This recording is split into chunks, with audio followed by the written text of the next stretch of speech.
It's 9:40 on a Tuesday night, and Paul is sitting calmly at his kitchen table with a laptop open to a spreadsheet. Paul is not who you'd expect. Paul makes about $96,000 a year working as a mechanical engineer at a mid-sized manufacturing company you've never heard of. He's not driving anything impressive. Paul drives a Honda CR-V with about 60,000 miles on it. He's owned it for 5 years. He's never once posted about it. Paul's 41, and if you sat next to Paul at a barbecue this weekend, you would not clock him as anything special. He'd talk about his kids' soccer schedule. He'd complain about the price of gas. He would blend completely into the background of an ordinary American Saturday. Here's what you wouldn't know unless you saw his spreadsheet.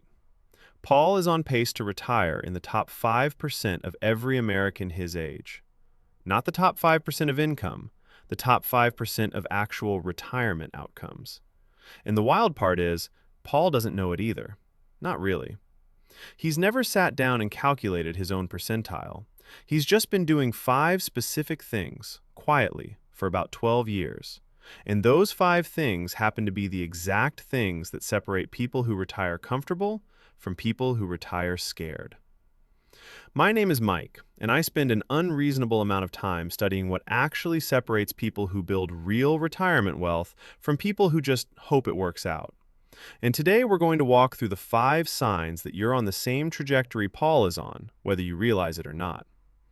Because here's the thing nobody tells you about retirement planning. It's not about how much you earn. It's not about some secret stock pick or a rich uncle. Federal Reserve data backs this up over and over. The gap between the top 5% of retirees and everyone else isn't a talent gap. It's a behavior gap. And behavior gaps are things you can actually close. So stick around, because by the end of this, you're going to know exactly where you stand and exactly what's missing if you're not there yet. Hit subscribe if that sounds useful, because we're about to get very specific with the numbers. Sign number 1, and this is the one that trips up almost everybody who thinks they're doing fine. Your savings rate isn't just good, it's uncomfortable to say out loud. Most personal finance content will tell you to save somewhere between 10 and 15% of your income. And look, that's not terrible advice. It'll get you somewhere. But 10 to 15% is the median. That's what an average retirement looks like, which means it produces an average outcome.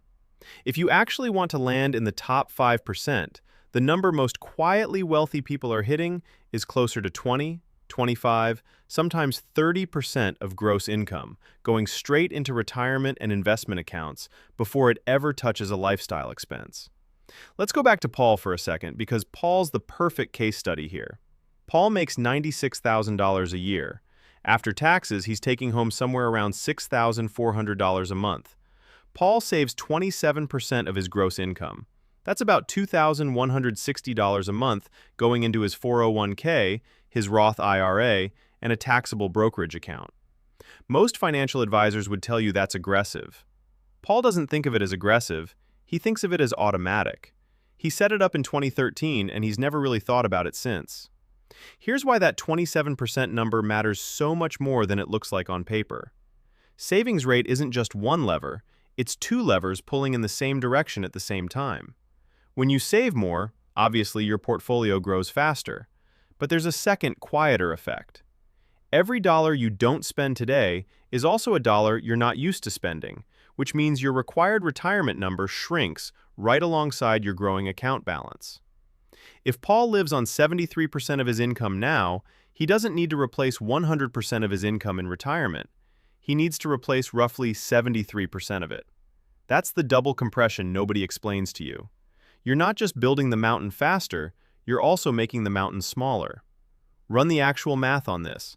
If Paul invests $2,160 a month at a 7% average annual return, which is a reasonably conservative long-term stock market assumption, after 25 years, that's somewhere around $1.75 million. Compare that to someone making the same salary saving 12%, which is roughly $960 a month. Same return, same 25 years, and that person ends up around $780,000. Same job, same paycheck, same market. Nearly $1 million difference, purely because of the percentage they committed to before they ever saw the money. Now, if your current savings rate makes people around you raise an eyebrow, If your coworkers think you're a little intense about your 401k contributions, that's not a character flaw. That's the first sign. That's the exact behavior the top 5% of retirees have in common, and most of them didn't arrive at it through some dramatic financial awakening. They just decided early that the percentage came off the top, before rent, before groceries, before anything else got a vote. Sign number 2 is less about math and more about psychology, and honestly, this one might matter even more than the first. It's whether you can invest consistently through a bad market without flinching. There's a version of investing that feels smart, but is actually just fear wearing a suit.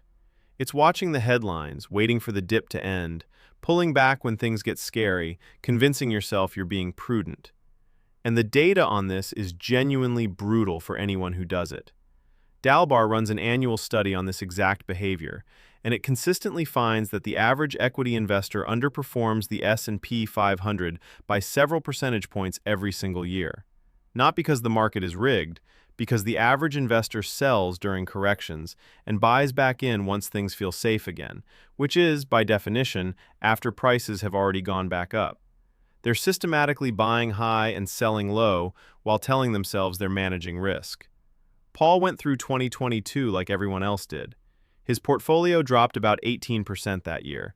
He didn't sell a single share. He didn't even increase his contribution because he didn't need to feel like a hero about it. He just let the automatic transfer keep running every 2 weeks, buying the exact same index funds at a lower price than they'd been trading at 6 months earlier. When the market recovered in 2023, those shares he picked up during the drop had already appreciated by more than 20%.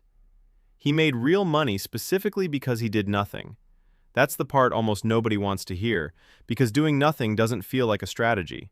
It feels like an accident. But Fidelity has actually looked into this internally, and one of the more famous findings, which has floated around finance circles for years, is that some of the best performing individual accounts belong to people who had simply forgotten they had the account, or in some cases, people who had passed away and the account just kept running untouched. There's something darkly funny about that, but there's also something true buried in it. Inactivity, when you've already built a sound system, is a superpower. The top 5% of retirees aren't the ones outsmarting the market.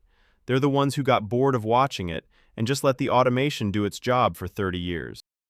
If you've built a system where the money moves on its own, on a schedule, regardless of what CNBC is screaming about that week, and you can genuinely say you're not losing sleep over a down quarter, that's sign number 2, and it's rarer than you'd think. Sign number 3 is the one that quietly wrecks more good incomes than any other single factor, and it's lifestyle creep. This is the sneaky one because it never feels like a mistake in the moment. It feels like a reward. You get promoted, so you move into a nicer apartment. You get a bonus, so you upgrade the car. You cross into 6 figures for the first time, and suddenly your restaurant spending, your subscription stack, your grocery bill, all of it quietly inflates to match the new number on your paycheck. There's a concept in behavioral economics called hedonic adaptation, and it explains this perfectly. Human beings are remarkably good at getting used to things. That new car that felt incredible in month 1 is just your car by month 4. That bigger apartment stops registering as spacious after about 6 months. So there's always a new threshold to chase, and the raises that were supposed to accelerate your wealth building instead just get absorbed into sustaining a slightly more expensive version of the exact same financial stress you had before. Here's where Paul is instructive again, because Paul got 2 real promotions over the last decade. His salary went from about $68,000 to $96,000, a jump of roughly 41%. If you looked at Paul's actual monthly spending over that same period, it went up by about 9%. Not 41%, 9%. He upgraded his phone. He and his wife started doing 1 nicer vacation a year instead of none. But he still drives the CR-V. He still lives in the same 3-bedroom house he bought in 2015. When his income jumped, his savings rate jumped right alongside it, and his lifestyle got the leftovers, not the other way around. Try this exercise on yourself, because it's the single most revealing test in personal finance. Look back 5 years. What were you earning then, And what are you earning now? Now compare that percentage increase to how much your actual savings rate has grown over that same window. If your income is up 30% and your savings are also up somewhere close to 30%, you're doing exactly what the top 5% do. If your income is up 30% and your savings only ticked up 5%, your lifestyle quietly ate the other 25%, and you probably didn't even notice it happening because nothing about it felt reckless in the moment. It never does. That's the entire trick of lifestyle inflation. It doesn't ask permission. It just moves in. To be clear, this isn't about never upgrading anything or living like you're still in your 20s eating ramen. Paul takes a vacation every year. He just doesn't let every single raise get spent before he's decided what it's for. The top 5% build in a deliberate lag between the money arriving and the money getting assigned to a bigger life. Everyone else spends first and finds out what's left over, which, on a rising income, is usually less than they think. Sign number 4 is one that separates people who think about retirement from people who are actually planning for it, and it's shockingly simple. Do you have an actual number?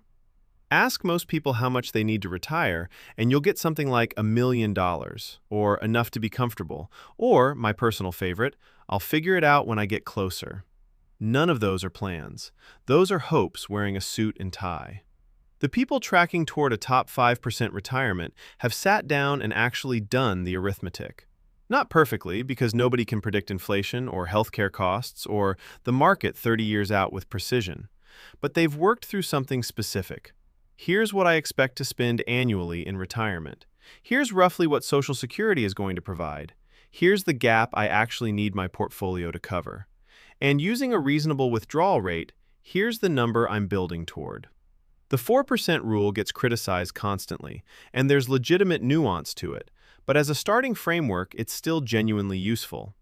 Say Paul wants to spend $70,000 a year in retirement. His projected Social Security benefit, based on his current earnings history, comes in around $26,000 annually. That leaves a gap of $44,000 a year that his portfolio needs to fund. Using the 4% rule, that means Paul's actual target is $1.1 million. That's it. That's a real number he can measure progress against instead of just vaguely hoping he's on track. There's something psychologically powerful about having a specific coordinate to aim at instead of a fog. Without a number, every quarterly statement is just a figure floating in space with no context. You genuinely don't know if you're ahead or behind because you never defined what ahead even means for your life. With a number, that exact same statement becomes either reassuring or a signal to adjust. It gives the entire project a shape instead of a vibe. And here's the part that's easy to miss. The act of calculating the number tends to change your behavior even before you get anywhere close to hitting it. People who know their target become more deliberate about spending almost immediately. They get more consistent about contributions. They think harder about asset allocation instead of chasing whatever's trending. It's the difference between driving toward a destination with an address typed into the GPS and just driving around because you're pretty sure you're headed somewhere north. Having coordinates doesn't guarantee arrival. Not having them almost guarantees you drift.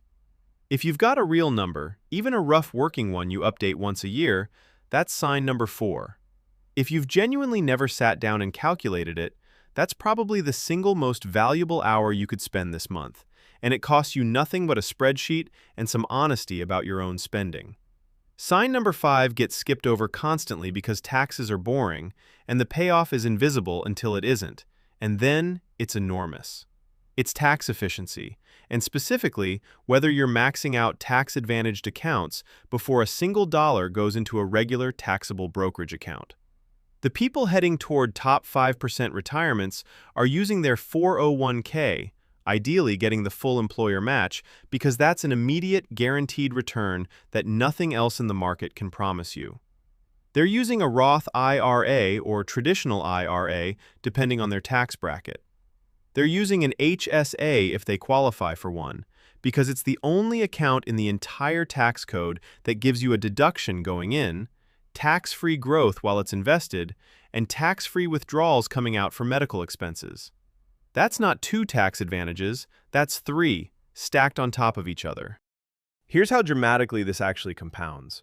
Say you invest $10,000 in a taxable brokerage account and $10,000 in a Roth IRA on the same day in the same index fund, earning the same return.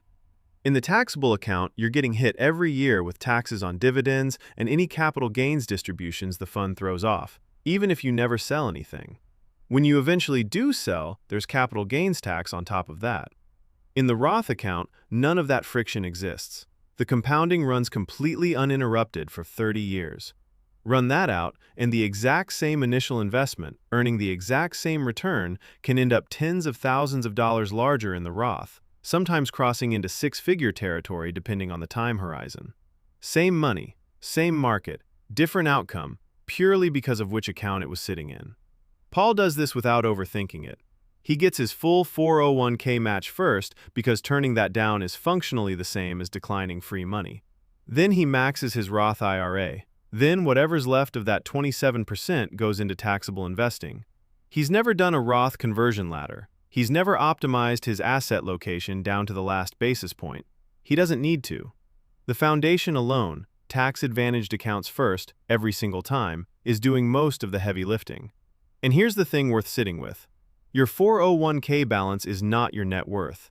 Depending on your tax bracket in retirement, a traditional 401k might actually be worth 25 to 30% less than the number on the screen because the IRS is still owed their cut on the way out. People who understand that distinction plan differently than people staring at a balance and assuming every dollar of it is theirs to spend. So let's pull all 5 of these back together, because none of them individually is some secret formula. A savings rate high enough that it makes people around you a little uncomfortable. The discipline to keep investing on schedule regardless of what the market is doing that week. A lifestyle that hasn't silently absorbed every single raise you've ever gotten. An actual retirement number you're tracking against instead of a vague hope. And a habit of funding tax-advantaged accounts before anything else touches your money. None of these requires a finance degree. None of them requires 6 figures right out of the gate. What they require is doing the same boring thing, consistently, for a very long time. Which I understand is not the exciting answer, but it's the true one. And it's exactly what separates Paul from someone earning the same salary who's going to be genuinely stressed at 65. Here's what's honestly kind of remarkable about people like Paul. They almost never think of themselves as ahead. Paul's never once described himself as being on track for a top 5% retirement, because he's not walking around checking his percentile. He's just got 5 habits that have compounded quietly in the background for over a decade, and the math has been doing the heavy lifting the entire time without him noticing. If you looked at this list and recognized yourself in most of it, that's not something to get smug about. It's something to trust, because the automated contributions you don't think about anymore, the market headlines you've learned to ignore, the raises you didn't immediately spend, all of that is compounding in ways that are genuinely easy to underestimate from the inside because it doesn't feel dramatic day to day. It just quietly adds up. And if you looked at this list and realized there are real gaps, that your savings rate has some room, that you've never actually calculated your number, that your lifestyle crept up faster than your income did, that's completely fine too. None of these 5 things are all or nothing switches. Every single percentage point you add to your savings rate matters. Every additional year of staying invested through a downturn matters. The math on this stuff is patient in a way almost nothing else in life is. It rewards someone who fixes these habits at 45 just as generously as someone who had it figured out at 25, just on a slightly different timeline. You don't need to be Paul today. You just need to start moving in the same direction he's been quietly moving in for 12 years, and let the next 12 do what compounding always does when you stop getting in its way. If this actually helped you see where you stand, hit that like button, subscribe if you want more of these breakdowns, and drop a comment telling me which of these 5 signs you're strongest on and which one needs some work. I read every single one. I'll see you in the next video.